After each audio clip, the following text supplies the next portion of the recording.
공정언론 뉴스는 민선 8기 후반기를 맞이해 방세환 광주시장을 만나 그간 소회와 후반기 시정 방침 등을 들어봤습니다. 2년을 되돌아보면 상당히 나름대로는 참 큰 일들이 있었다 이런 생각을 좀 합니다.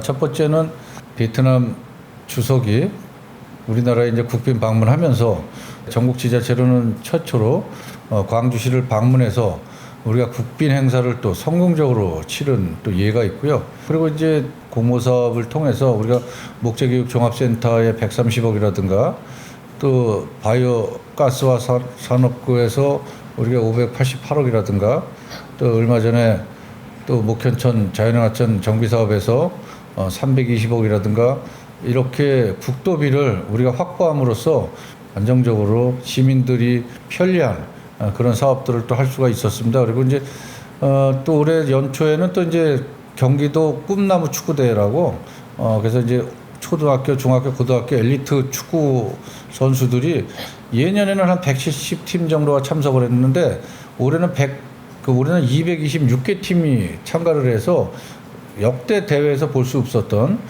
그런 아주 성공적인 그런 대회라는 그런 평가를 좀 받았습니다. 그래서 이러한 부분들이 아무래도 이제 2년 동안 잘 만들어 왔던 그런 일이 아닌가 이런 생각을 좀 해보고요. 거기에 무슨 이제 뭐 기반 시설이라든가 이런 부분들은 또 하나씩 다 계획대로 다 순조롭게 또 이루어져 나가고 있으니까 그런 부분들도 하나의 어떻게 보면 또 그 기본적인 성과다 저는 그렇게 보고 있습니다. 또 2026, 27 또 이제 경기도민체전을 또 유치했지 않습니까? 그래서 지금 거기에 대한 시설들이 이제 순조롭게 지금 잘 지어지고 있는데 이것도 하나의 큰 성과다 그렇게 생각을 합니다. 최근 성공적으로 마무리한 세계관악 컨퍼런스에 대해서도 들어봤습니다. 예, 아무래도 좀 우리나라에서는 좀 생소했고 그런 이제 세계관악 컨퍼런스다 보니까 사실은 처음 시작할 때는 그것이 잘 될까 뭐 의심 반 뭐 하여튼에 뭐 긍정적인 평가는 사실 없었어요.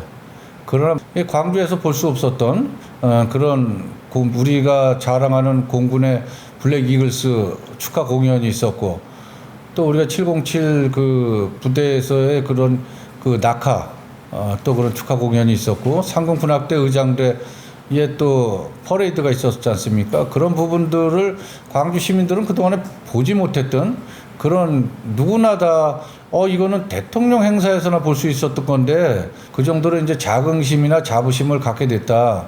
우리나라에서 최초로 이제 실시를 했지 않습니까? 그런 과정에서 전문가들의 평가가 상당히 좋았어요. 특별히 또 콜린 그 회장이라든가 와스비 회장이라든가 그 많은 관계자들도 이렇게 다음번 행사는 그럼 어떻게 란 말이냐 광주에 이렇게 잘했으니 그 정도로 이제 저를 좋아했고 우리가 또 특히 폐막식 때 제가 인사말을 하고 나오는데 기립박수가 있었어요. 그래 그 기립박수를 보면서 광주 시민들은 우리가 어느 시장들을 놓고 행사를 하면서 이렇게 기립박수 받는 시장을 처음 봤다. 그렇게 할 정도로다가 상당히 좀 성과가 좋았고 시민들에게는 볼거리와 즐길거리를 충분히 제공해 줬다. 그렇게 평가하고 싶습니다. 관악의 올림픽이라고 그랬는데 그러다 보니까 이제 우리 시대는 지났죠. 이거는 이제 어쩔 수 없는 하나의 행사였고 우리가 궁극적으로는 광주시에 있는 청소년들을 어떻게 하면 또 특히 음악계, 특히 관악계에 좀 이렇게 관심을 갖고 꿈을 키우고 있는 청소년들에게 다양한 이제 앞으로의 그 좀 무대를 열어줘야 되지 않겠습니까? 그래서 우리가 이제 내년에는 지금 여기 이제 광주에는 이제 그 곤지암 페스티벌이라고 그 또 음악 조직이 있는데 그 조직은 또 이제 그 독일의 베르린 빈필 그 카란하고 또 오디션 또 MOU를 맺고 있어서 그래서 이제 그 우리나라 와서 그 하는 오디션을 내년에는 광주에서 하려고 그렇게 지금 잘 좀 준비를 하고 있고요. 이어 인구 50만의 계획 도시 광주를 위해 구조적인 정비가 필요하다는 지적에 대한 견해를 들어봤는데요. 임야가 65%를 차지해요. 그래서 저는 그렇게 판단을 합니다. 자연불하게 확장성을 키운 도시 구조를 갖고 있다. 그러다 보니까 이것이 이렇게 어떤 그 우리가 흔히 말하는 그런 컴팩트 시티라든가 그런 여러 가지 도시 구조에 대한 개념이 잘 정리가 안 되는 지역이 광주예요. 더군다나 50년 동안 각종 규제가 있으면서 그 규제의 범위가 모호하다 보니 편법을 조장하는 사례들이 이제 많이 발생이 됐어요. 그것이 결국은 이제 소규모 공장, 소규모 택지, 그러니까 소규모 주택 이런 형식을 띄우게 만드는 것이 사실은 상위법에 문제가 있어서 이런 것이 기획 개발을 할 수 없어서 나타났던 그런 이제 현상들인데, 그래서 지금 현재 광주 제1 역세권이라든가 제2 역세권, 그리고 이제 공원 특례 사업들 있지 않습니까? 그리고 이제 초월읍 또 곤지암읍, 그리고 곤지암 역세권, 초월 역세권, 또 삼동 역세권의 이제 그런 그 정비 사업을 광주시의 실정에 맞게끔 아름답게 잘 꾸며서 도시 구조의 좀 완성도를 높이려고 하고 있어요. 그래서 이런 측면에서는 10개 동이 있습니다. 그래서 10개 동은 이제 정주 공간으로서 우리가 좀 활용을 하고, 그리고 초월, 곤지암, 도척은 산업 관광 벨트 형식으로 해서 우리가 계획을 짜서 지금 추진을 하고 있고요.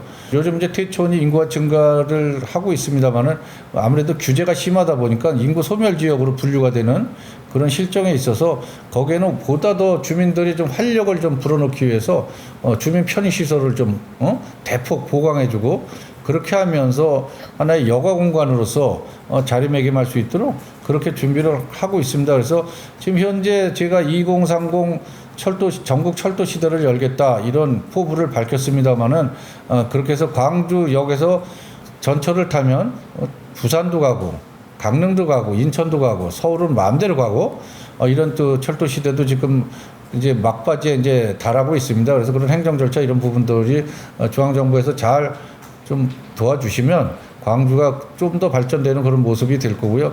그 광주 역세권 개발도 지금 2조 2천억의 사업비가 8개 회사, 그 사업체에서 이제 컨소시엄 형식으로 들어오는데, 근데 거기에도 이제 우리가 이제 다양한 공간들이 있지 않습니까? 쇼핑센터가 있고, 그리고 이제 종합병원이 있고, 거기 이제 컨벤션홀이라든가 또 아이들의 놀이터라든가, 지식산업센터라든가 이런 부분들이 경제 유발 효과 측면에서도 보면 한 2조 원 정도를 지금 보고 있어요.